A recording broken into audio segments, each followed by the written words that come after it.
नमस्कार दोस्तों, आपका बहुत बहुत स्वागत है आपके अपने YouTube चैनल राजू हेल्प में। दोस्तों, आज के इस वीडियो में हम बात करने वाले हैं 1 अप्रैल 2021 से बदल सकते हैं सैलरी स्ट्रक्चर, पीएफ और रिटायरमेंट के नियम। जाने क्या होंगे इसमें बदलाव। दोस्तों, इससे कर्मचारियों को क्या फ़ायदा मिलेगा, क्या नुकसान होगा, क्या कर्मचारियों की सैलरी पर कुछ असर पड़ेगा, आगे वीडियो में आपको पूरी जानकारी डिटेल के साथ बताने वाले हैं। तो वीडियो को पूरा अंत तक जरूर देखें। वीडियो पसंद आए तो वीडियो को लाइक शेयर जरूर करें। अगर हमारे चैनल को अभी तक सब्सक्राइब नहीं किया है तो नीचे लाल कलर के बटन को दबाकर चैनल को सब्सक्राइब जरूर कर लें। साथ में बेल नोटिफिकेशन को भी ऑन कर लें, जिससे कि हमारे चैनल पर कोई भी अपडेट आए उसका नोटिफिकेशन सबसे पहले आपको पहुंचे। तो चलिए दोस्तों, चलते हैं अपडेट की तरफ।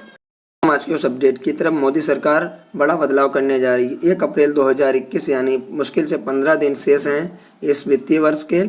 आपके जेब पर इसका सीधा असर डालने वाले बदलाव होने जा रहे हैं। कई नियमों के बदले से salary structure, EPF contribution, LTC voucher से लेकर आईटीआर फाइलिंग तक के जरिए लोगों को प्रभावित करेंगे।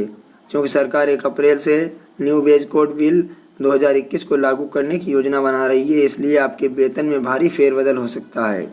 बजट 2021 में टैक्स से जुड़ी कुछ प्रमुख घोषणा भी 1 अप्रैल से लागू होने वाली हैं, जिसका मतलब है कि अगले महीने से आईटीआर दाखिल करने वाले नियम, ईपीएफ अंशदान और कराधान नियम लागू होंगे। गौरतलब है कि देश के 73 साल के इतिहास में पहली बार इस प्रकार के श्रम कानून में बदलाव किए जा रहे हैं। सरकार का दावा है कि नियोक्ता और श्रमिक दोनों के लिए फायदेमंद साबित होंगे। आइए जानते हैं 1 अप्रैल 2021 में क्या क्या बदलाव होंगे। तो दोस्तों, पहले हम बात कर लेते हैं मूल वेतन के साथ बढ़ सकता है सीटीसी। दोस्तों, न्यू वेज कोड यदि 1 अप्रैल को लागू किया जाता है तो कुल मजदूरी का कम से कम 50% होगी। इसका मतलब है कि मूल वेतन सरकारी कर्मचारियों में मूल वेतन और महंगाई भत्ता 1 अप्रैल से कुल वेतन का 50% या अधिक होना चाहिए। आज ज़्यादातर कंपनियों का मूल वेतन लगभग 35 से 45% है। यह उनके लिए एक बदलाव होगा। नए नियम लागू होने पर आपके मूल वेतन के साथ साथ आपका सीटीसी भी बढ़ सकता है। अब बात करते हैं वेतन घटेगा या फिर ईपीएफ बढ़ेगा। नए ड्राफ्ट रूल्स के अनुसार मूल वेतन कुल वेतन का 50% या अधिक होना चाहिए। मूल वेतन बढ़ने से ईपीएफ बढ़ेगा, जिसका मतलब है कि टेक होम या हाथ में आने वाला वेतन में कटौती होगी। वर्तमान में आपके मूल वेतन का 12% अब ईपीएफ में चला जाता है। जब मूल वेतन सीटीसी का 50% हो जाता है तो ईपीएफ में योगदान भी बढ़ जाएगा। उदाहरण के लिए 40,000 रुपये मान लीजिए मासिक सैलरी सीटीसी वाले व्यक्ति के लिए 20,000 रुपये मूल वेतन होगा और 2,400 रुपये ईपीएफ खाते में जाएगा। यानी यहाँ पर इन्होंने 12% जो ईपीएफ है वो 20,000 रुपये पे निकाला है। इसके बाद दोस्तों, एलटीसी योजना में छूट बंद। एलटीसी योजना क्या है? 2020 में कोविड-19 के प्रकोप के कारण केंद्र ने अवकाश यात्रा रियायत ये एलटीसी योजना में छूट की घोषणा की थी। इस छूट के केंद्र सरकार के कर्मचारियों को 12 अक्टूबर 2020 के बीच किए गए खर्चों पर आयकर लाभ का दावा करने की अनुमति दी। यात्रा व्यय के बदले 12% या अधिक की जीएसटी दर को आकर्षित करने वाली वस्तुओं की खरीद 31 मार्च 2021 तक 1 अप्रैल 2021 से लागू नहीं होगी। रिटायरमेंट की राशि में होगा इजाफा। दोस्तों, बात करते हैं रिटायरमेंट की राशि में क्या इजाफा होगा। ग्रेच्युटी और पीएफ में योगदान बढ़ने से रिटायरमेंट के बाद मिलने वाली राशि में इजाफा होगा। इससे लोगों को रिटायरमेंट के बाद सुखद जीवन जीने के लिए आसानी होगी। उच्च भुगतान वाले अधिकारियों के वेतन संरचना में सबसे अधिक बदलाव आएगा और इसके चलते वो ही सबसे ज़्यादा प्रभावित होंगे। पीएफ और ग्रेच्युटी बढ़ने से कंपनियों की लागत में भी वृद्धि होगी, क्योंकि उन्हें भी कर्मचारियों के जरिए ईपीएफ में ज़्यादा योगदान देना पड़ेगा। इन चीज़ों से कंपनियों की बैलेंस शीट भी प्रभावित होगी।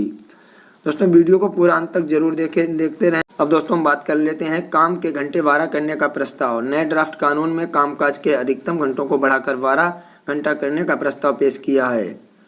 ओएसएच कोड के ड्राफ्ट नियमों में 15 से 30 मिनट के बीच के अतिरिक्त कामकाज को भी 30 मिनट गिनकर ओवर टाइम में शामिल करने का प्रावधान है।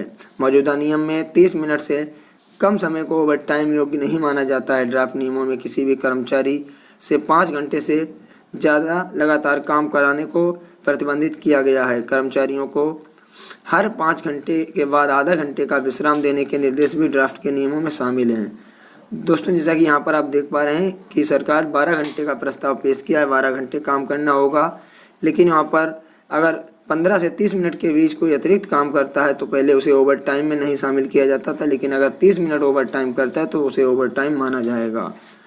अगर कोई कर्मचारी लगातार 5 घंटे तक काम करता है तो उसे प्रतिबंधित किया गया है। यहाँ पर 5 घंटे काम नहीं, हर 5 घंटे के बाद उसे आधे घंटे का रेस्ट जरूर दिया जाएगा।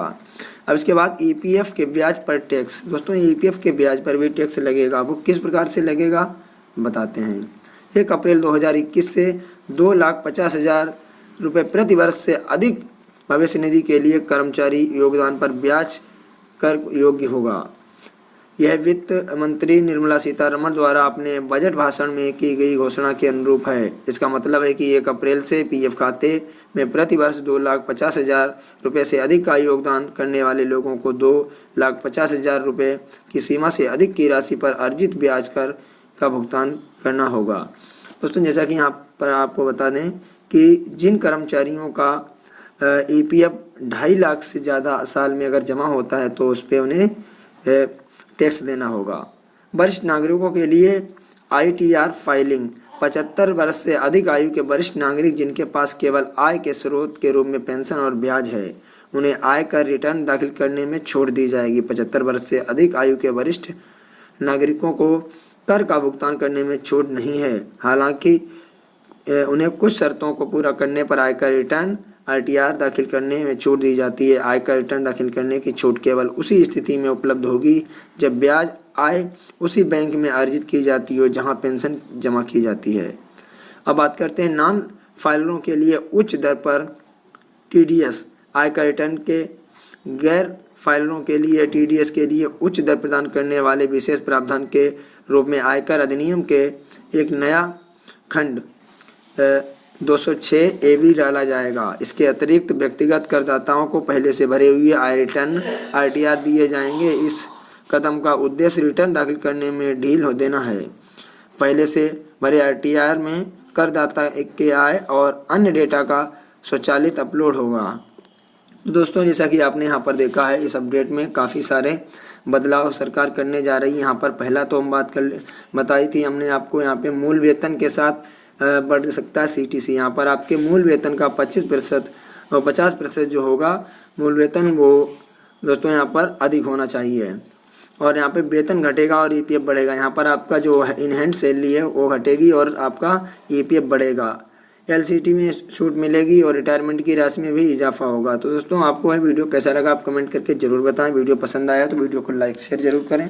अगर आपने अभी तक हमारे चैनल को सब्सक्राइब नहीं किया है तो नीचे लाल कलर के बटन को दबाकर चैनल को सब्सक्राइब जरूर कर लें। साथ में बेल नोटिफिकेशन को भी ऑन कर लें, जिससे कि हमारे चैनल पर इस प्रकार की कोई वीडियो अपलोड हो उसका नोटिफिकेशन सबसे पहले आपको प्राप्त हो। अगर आपका कोई सवाल है तो नीचे कमेंट बॉक्स में पूछ सकते हैं। तो चलिए दोस्तों मिलते हैं एक और नए वीडियो में। नमस्कार, जय हिंद।